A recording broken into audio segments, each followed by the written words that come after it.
So fans are beginning to get worried due to the last 24 hours getting very interesting. A user who just showed that they had the game early has now disappeared, as in their account has completely vanished. Reviewers are also claiming to still have not received a copy, and there is a lot of discussion about a very big sacrifice that this game has made that has now become a problem.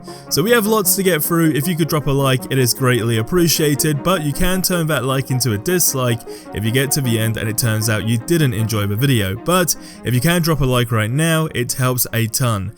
So firstly, a Reddit user who went by the name SignificantSpot855 does actually have the game, and as far as I'm aware, all they said and made people aware of is that they have the game. They showed no gameplay and no spoilers, again as far as I'm aware.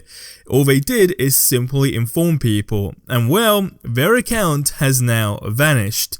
On top of that, somebody also shared a picture of their collector's edition, as in just the case, and they too have had a post removed. So what is going on? A question that every fan who's been in this loop is asking.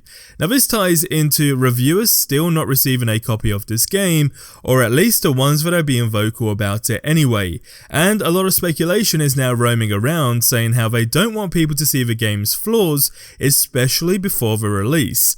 Now, I mean, if you can't tell already, the speculation is getting a little out of hand, as what's going on right now with reviewers still not getting the game is not completely unusual to happen. I mean, we've seen it to be a situation more recently with games where not all reviewers got the game in time, but it basically meant nothing. It was simply just a delay. But what are your thoughts on this? However, intentional or not, let me know below, because what people are also tying this down to as well is for people who got to experience the game early, though they had some great, of course, reviews, they were only limited, and apparently it was very limited. So this is where people are starting to get a little bit concerned as to what's going on. Now this game has made a very big sacrifice when it comes to performance, though it very much may well be a genius tactic to actually reduce complaints. So this game has two graphics options, so to say. You have fidelity mode, which is basically the 30 frames per second, and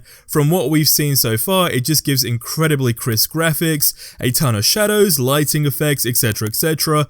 Overall just perfect visually. Now the second option is performance mode. However, the key difference here is that the game runs at 60 frames per second, making your gameplay butter smooth, but you actually lose a lot of the effects that you have in fidelity mode, which shows like the shadows, lighting, etc. Now overall, it almost seems to give a matte-like effect. Now a lot of people have been speaking about this, and as you may have seen from the gameplay you've watched, you may notice that they do actually vary how they look visually.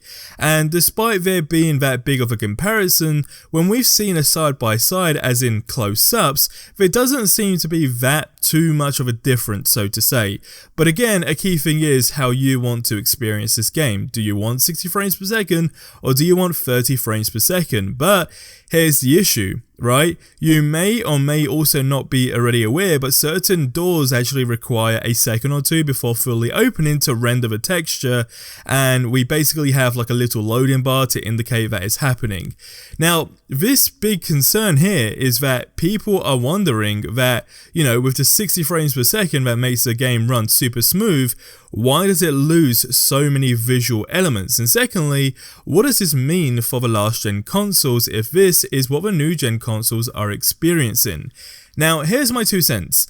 I've not played the game, so I don't think anyone is really qualified yet, so to say, as to say, you know, is it a massive problem overall, as of course there will very much likely be small updates, the day one patch, etc.